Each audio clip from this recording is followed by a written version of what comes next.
दोस्तों तैयार हो जाइए हमारे साथ एक बार फिर से आज की बड़ी और महत्वपूर्ण खबरों को जानने के लिए। देश विदेश से कई बड़ी और महत्वपूर्ण खबरें निकल कर आ रही हैं। साथ ही सरकार की तरफ से कुछ नए नियम और स्कीम निकल कर आ रही हैं जिनका जानना आपके लिए बहुत जरूरी है। दोस्तों बात करें देश भर में कोरोना मरीजों की तो देश में पिछले 24 घंटों में कोरोना के 69,239 नए मरीज सामने आए और 912 लोगों की मौत हो गई। इसी के साथ आज की बड़ी खबरों में आप देखेंगे भारत में 2020 खत्म होने से पहले आ जाएगी कोरोना की पहली वैक्सीन, जानेंगे पूरी सच्चाई। इस पूरी खबर को जानना आपके लिए बहुत जरूरी है। साथ ही जानिए किसानों के लिए बड़ा अलर्ट, 7 दिन के अंदर बैंक से कर लें ये काम वरना होगा नुकसान। इस पूरी खबर को जरूर जान लीजिएगा, आगे जानेंगे इसकी पूरी जानकारी। साथ ही साथ पोस्ट ऑफिस कस्टमर के लिए बड़ी खबर, बदल चुके हैं सेविंग अकाउंट से जुड़े नियम, ध्यान नहीं दिया तो कटेगा पैसा। इस पूरी खबर को जानने के लिए बने रहिए हमारे साथ। अब जानिए मोदी सरकार को बताएं बेरोजगार होने की बात, सिर्फ 15 दिन में मिलने लगेगा पैसा। इस पूरी खबर को जरूर जान लीजिएगा। दोस्तों आगे आपके लिए एक बहुत बड़ी खबर निकल कर आई है। मोदी सरकार के मुफ्त राशन योजना का लाभ लेने में आ रही दिक्कतें, तो इस नंबर पर करें कॉल, आगे जानेंगे इसकी पूरी जानकारी। दोस्तों ये सभी खबरें जानना बेहद जरूरी हैं। खबरों को विस्तार से जानने के लिए बने रहिए हमारे साथ। उससे पहले दोस्तों इस वीडियो पर एक लाइक जरूर करिएगा, आपका एक लाइक करना ही हमारी मेहनत का फल है। तो चलिए बिना देरी किए लिए चलते हैं आपको आज की सबसे पहली खबर की तरफ। भारत में 2020 खत्म होने से पहले आ जाएगी कोरोना की पहली वैक्सीन। भारत समेत पूरी दुनिया में कोरोना वायरस महामारी का कहर तेजी से बढ़ रहा है। भारत में प्रतिदिन अब करीब 70,000 तक मामले सामने आने लगे हैं। इस बीच भारत में लोगों को कोरोना वैक्सीन को लेकर काफी उम्मीदें हैं। रूस ने दुनिया की पहली कोरोना वैक्सीन बना ली है, लेकिन आखिर भारत में पहली कोरोना वैक्सीन कब तक आ सकती है, इसको लेकर देश के स्वास्थ्य मंत्री ने बड़ी जानकारी दी है। स्वास्थ्य मंत्री डॉक्टर हर्षवर्धन ने कहा है कि अगर सब कुछ ठीक रहा तो देश में पहली कोरोना वैक्सीन इस साल के अंत तक आ जाएगी। केंद्रीय स्वास्थ्य मंत्री डॉक्टर हर्षवर्धन ने कहा है कि कोरोना के खिलाफ जंग में भारत की पहली वैक्सीन इस साल के अंत तक उपलब्ध हो सकती है। साथ ही अब जानिए मोदी सरकार के मुफ्त अनाज योजना का लाभ लेने में आ रही दिक्कतें, तो इस नंबर पर करें कॉल। केंद्र सरकार ने लॉकडाउन के दौरान आत्मनिर्भर भारत अभियान के तहत मात्र 2.51 करोड़ प्रवासी मजदूरों को ही अनाज वितरित किया है। उपभोक्ता एवं खाद्य मंत्रालय की माने तो अनाज कम वितरण बताता है कि प्रवासी मजदूरों की वास्तविक संख्या काफी कम थी। लॉकडाउन के बाद से ही केंद्र सरकार बिना राशन कार्ड वालों को मुफ्त राशन देती आ रही है। ये योजना केंद्र सरकार की आत्मनिर्भर भारत योजना के अंतर्गत शुरू की गई थी, लेकिन लोगों को इस योजना के बारे में पूरी तरह से जानकारी नहीं होने के कारण लाभ नहीं मिल पा रहा है। हालांकि कुछ लोगों ने आवेदन करने के बावजूद भी राशन न मिलने की बात कही है। इसके लिए सरकार ने टोल फ्री नंबर 1800-180-2087, 1800-212-5512 और 1967 जारी किया है। उपभोक्ता अपनी शिकायत इन नंबरों पर दर्ज करवा सकते हैं। कई राज्य सरकारों ने अलग से भी हेल्पलाइन नंबर जारी किए हैं। दोस्तों इस वीडियो को देखते रहिए क्योंकि आगे आप देखेंगे अब चीनी खिलौनों पर एक्शन की तैयारी, मोदी सरकार बना रही है खास रणनीति। साथ ही अब जानिए मोदी सरकार को बताएं बेरोजगार होने की बात, सिर्फ 15 दिन में मिलने लगेगा पैसा। कोरोना काल में कई लोग हैं जिनकी छटनी हो गई है। इस माहौल को देखते हुए नरेंद्र मोदी सरकार ने हाल ही में एक बड़ा फैसला लिया है। इसके तहत अगर आप बेरोजगार हो गए हैं तो 15 दिन के भीतर सरकार आपके खाते में पैसे डालेगी। आइए समझते हैं आखिर क्या है मामला। दरअसल केंद्रीय श्रम मंत्री संतोष गंगवार ने कर्मचारी राज्य बीमा निगम की अटल बीमित व्यक्ति कल्याण योजना को लेकर एक अहम आदेश दिया है। उन्होंने कहा कि इस योजना के तहत बेरोजगारी लाभ के लिए दावा करने वालों के आवेदन को 15 दिनों में निपटा दिया जाए। साथ ही अब जानिए अब चीनी खिलौनों पर एक्शन की तैयारी, मोदी सरकार बना रही है खास रणनीति। केंद्र सरकार भारतीय बाजार से धीरे धीरे चीनी सामान को बाहर करने की रणनीति पर लगातार काम कर रही है। चीनी मोबाइल ऐप पर कार्रवाई करने के बाद प्रधानमंत्री नरेंद्र मोदी की नजर खिलौना उद्योग पर है। प्रधानमंत्री ने कहा कि खिलौने एक भारत श्रेष्ठ भारत की भावना को आगे बढ़ाने का एक शानदार माध्यम हो सकते हैं। उन्होंने कहा कि भारतीय खिलौना बाजार में बड़ी संभावनाएं हैं और ये आत्मनिर्भर भारत के तहत वोकल फॉर लोकल को बढ़ावा देकर देश के उद्योग क्षेत्र में एक बड़ा बदलाव ला सकता है।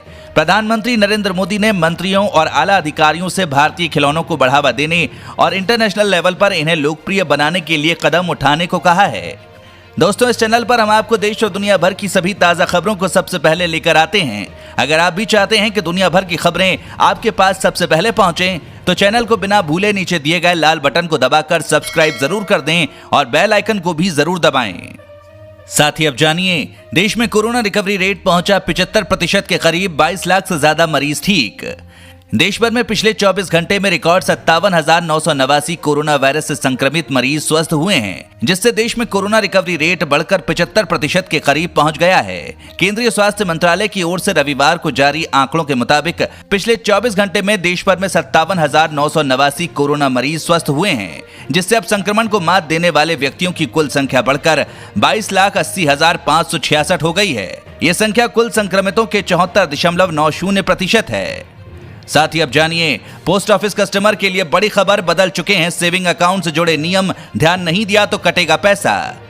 पोस्ट ऑफिस आए दिन अपने कस्टमर के लिए नई नई लुभावनी स्कीम लेकर आता है। पोस्ट ऑफिस की कई बचत योजनाओं पर ग्राहकों को सुरक्षित और गारंटीड रिटर्न भी मिलता है, लेकिन आपको बता दें, पोस्ट ऑफिस ने सेविंग अकाउंट से जुड़े कुछ नियमों में बदलाव किया है।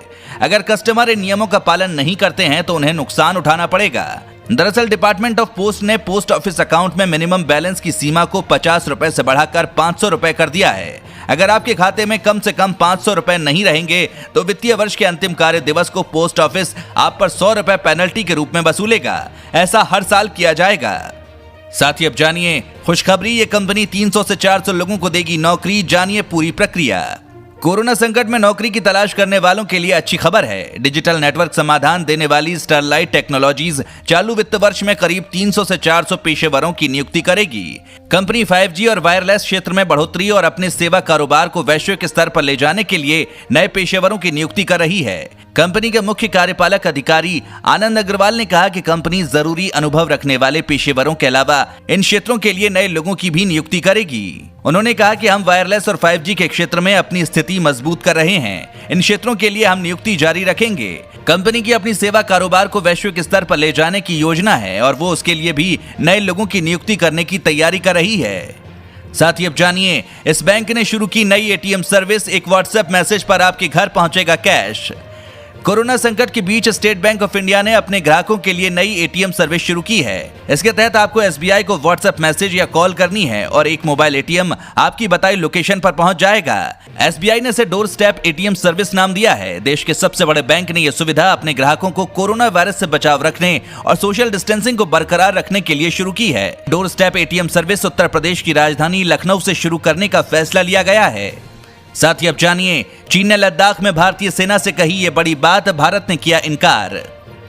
चीन के साथ सीमा विवाद को सुलझाने के लिए चल रहे प्रयासों के बीच भारत ने पूर्वी लद्दाख में फिंगर क्षेत्र से समान दूरी पर पीछे हटने के चीनी सुझाव को खारिज कर दिया है। कूटनीतिक स्तर पर बातचीत के बाद दोनों पक्ष सीमा मुद्दे को सुलझाने के लिए सैन्य स्तर की और वार्ताएं आयोजित करने पर भी काम कर रहे हैं। ऐसा उस सीमा विवाद के निपटारे के लिए किया जा रहा है जो 3 महीने से अधिक समय से चला आ रहा है। इसके अलावा भारतीय पक्ष ने यह भी स्पष्ट कर दिया है कि चीनी सेना को फिंगर क्षेत्र से पूरी तरह से पीछे हटना चाहिए और अपने वास्तविक स्थान पर वापस जाना चाहिए। साथ ही अब जानिए, अब 4 धाम की यात्रा होगी आसान। रेलवे से जुड़ेंगे गंगोत्री, यमुनोत्री, बद्रीनाथ और केदारनाथ। भारतीय रेल करोड़ों श्रद्धालुओं के लिए 4 धाम की यात्रा और भी आसान बनाने जा रही है। उत्तराखंड की पवित्र वादियों में स्थित गंगोत्री, यमुनोत्री, बद्रीनाथ और केदारनाथ के दर्शन के लिए श्रद्धालु आने वाले समय में रेल मार्ग से पहुंच सकेंगे। ये रेल लाइन देहरादून, पौड़ी, टेहरी गढ़वाल, चमोली, रुद्रप्रयाग और उत्तरकाशी से होती हुई गुजरेगी। हिंदू धर्म में 4 धाम यात्रा का विशेष महत्व है। इन पवित्र धामों तक श्रद्धालु आसानी से पहुंच सकें, इसके लिए मोदी सरकार 4 धाम प्रोजेक्ट पर काम कर रही है। इस प्रोजेक्ट के तहत 4 धाम को रेल मार्ग से जोड़ने का काम किया जाएगा। और अब जानिए, किसानों के लिए बड़ा अलर्ट, 7 दिन के अंदर बैंक को वापस कर दें लोन का पैसा, वरना ये खबर उन किसानों के लिए है जिन्होंने खेती किसानी के लिए बैंकों से लोन ले रखा है। अगर वो अगले 7 दिन के अंदर किसान क्रेडिट कार्ड पर लिया गया पैसा बैंक को वापस नहीं करते हैं तो उन्हें 4 की जगह 7% ब्याज देना पड़ेगा। खेती किसानी के लोन पर सरकार ने 31 अगस्त तक पैसा जमा करने की मोहलत दी है। आमतौर पर केसीसी पर लिए गए लोन को 31 मार्च तक वापस करना होता है। उसके बाद किसान फिर अगले साल के लिए पैसा ले सकता है। जो किसान समझदार हैं वो समय पर पैसा जमा करके ब्याज में छूट का लाभ उठा लेते हैं। 2-4 दिन बाद फिर से पैसा निकाल लेते हैं। इस तरह बैंक में उनका रिकॉर्ड भी ठीक रहता है और खेती के लिए पैसे की कमी भी नहीं पड़ती। अब और छूट मिलने की संभावना कम ही है क्योंकि लॉकडाउन खत्म हो गया है। कृषि गतिविधियां भी पटरी पर आ गई हैं। साथ ही अब जानिए, महात्मा गांधी का चश्मा लेटर बॉक्स छोड़ गया था कोई, इतने करोड़ में हुआ नीलाम। ब्रिटेन के ब्रिस्टल में भारत के राष्ट्रपिता महात्मा गांधी के चश्मे की नीलामी हुई। शुक्रवार को हुई इस ऑनलाइन नीलामी में गांधी जी के चश्मे को 6 मिनट की बोली के बाद एक अमेरिकी कलेक्टर ने 2 करोड़ 55 लाख रुपए में खरीदा। ये नीलामी ईस्ट ब्रिस्टल ऑक्शन एजेंसी की तरफ से हुई और इसके नीलामी करता एंड्रू स्टो ने कहा कि इस नीलामी से कंपनी का नाम एक अभूतपूर्व रिकॉर्ड बन गया है। इन चश्मों से न केवल हमारी कंपनी की नीलामी का रिकॉर्ड बना है, बल्कि साथ ही अंतर्राष्ट्रीय ऐतिहासिक महत्व की खोज भी हुई है। साथ ही अब जानिए, देश के हर ब्लॉक में खुलेंगे अब गोल्ड हॉलमार्किंग केंद्र, लाखों लोगों को मिलेगा रोजगार। देश में अगले साल जून महीने से सोने की हॉलमार्किंग अनिवार्य हो जाएगी। मोदी सरकार ने ज्वेलर्स को पुराना स्टॉक बेचने के लिए 1 साल का वक्त दिया था, जिसे बढ़ाकर अब जून 2021 कर दिया गया है। पहले ज्वेलर्स को 15 जनवरी 2021 तक पुराना स्टॉक बेचने का फरमान सुनाया गया था। देश में अब 14, 18 और 22 कैरेट सोने की हॉलमार्किंग अनिवार्य हो जाएगी। इसके लिए सरकार ने अब तक 234 जिलों में 921 एसेइंग एवं हॉलमार्किंग केंद्र खोल दिए हैं। जून 2021 तक मोदी सरकार देश के हर जिले में हॉलमार्किंग सेंटर्स खोलने का खाका तैयार किया है। उपभोक्ता एवं खाद्य मंत्री रामविलास पासवान का दावा है कि सरकार अगले कुछ सालों में देश के हर ब्लॉक में हॉलमार्किंग सेंटर खोलेगी। इससे ज्वेलर्स को अब BIS में रजिस्ट्रेशन कराना होगा। इसके साथ ही जो भी व्यक्ति हॉलमार्किंग सेंटर खोलना चाहते हैं वो www.manakonline.in पर जाकर अप्लाई कर सकते हैं। इससे देश में लाखों लोगों को रोजगार मिल सकता है। साथ ही साथ कोई भी काम नहीं करने के लिए यहाँ मिल रहा 1.41 लाख रुपए, शर्त जान आप भी होंगे तैयार। अगर आपको बिना किसी काम किए ही पैसे मिलेंगे तो कैसा महसूस होगा? निश्चित ही आप सोचेंगे कि ऐसा नहीं हो सकता कि कोई काम किए बिना ही करीब 1.41 लाख रुपए तक मिले, लेकिन जर्मनी में बिल्कुल ऐसा ही है। द गार्जियन ने अपनी एक रिपोर्ट में जर्मनी की एक यूनिवर्सिटी के हवाले से कहा है कि ये आवेदनकर्ता को कुछ भी नहीं करने के लिए पेमेंट करेगा, लेकिन यूनिवर्सिटी आपसे एप्लीकेशन फॉर्म पूछेगा, जैसे आप क्या नहीं करना चाहते हैं, आप कितनी देर तक कोई काम नहीं करना चाहते हैं, आपको क्यों नहीं लगता कि किसी काम को विशेष तौर पर नहीं करना चाहिए, और आप कोई काम करने के लिए सबसे उचित व्यक्ति क्यों हैं आदि। इसके तहत यूनिवर्सिटी बिना काम किए बैठे रहने के लिए आवेदनकर्ता को 1600 यूरो देगा। भारतीय करेंसी में इसकी रकम करीब 1.41 लाख रुपए होगा। अब जानिए, टिकटॉक बैन के खिलाफ अमेरिकी राष्ट्रपति ट्रंप पर चलाएगा मुकदमा। चीन की वीडियो ऐप टिकटॉक पर अमेरिकी राष्ट्रपति डोनाल्ड ट्रंप द्वारा लगाए गए बैन को लेकर लीगल एक्शन लेने की तैयारी कर रहा है। ट्रंप के एग्जीक्यूटिव ऑर्डर के अनुसार टिकटॉक ऐप की मदर कंपनी बाइटडांस पर अमेरिका में सितंबर के मध्य तक व्यापार पर पूरी तरह से प्रतिबंध लग जाएगा। टिकटॉक का कहना है कि हमने ट्रंप के प्रशासन के साथ लगभग 1 साल तक जुड़ने की कोशिश की है, लेकिन इसके लिए उचित प्रक्रिया की कमी का सामना करना पड़ा है और उनका प्रशासन तथ्यों पर ध्यान नहीं देता है। कंपनी के प्रवक्ता ने कहा है कि कंपनी की ओर से नियमों की कभी भी उपेक्षा नहीं की गई। कंपनी ने अपने उपभोक्ताओं से साफ सुथरा व्यवहार रखा है। हमारे पास अब इसके अलावा कोई विकल्प नहीं है कि हम कोर्ट में एग्जीक्यूटिव ऑर्डर को चुनौती दें। टिकटॉक को उम्मीद है कि इस हफ्ते कानूनी प्रक्रिया शुरू हो जाएगी। दोस्तों, अगर आप भी रोजाना ऐसी खबरें अपने मोबाइल पर पाना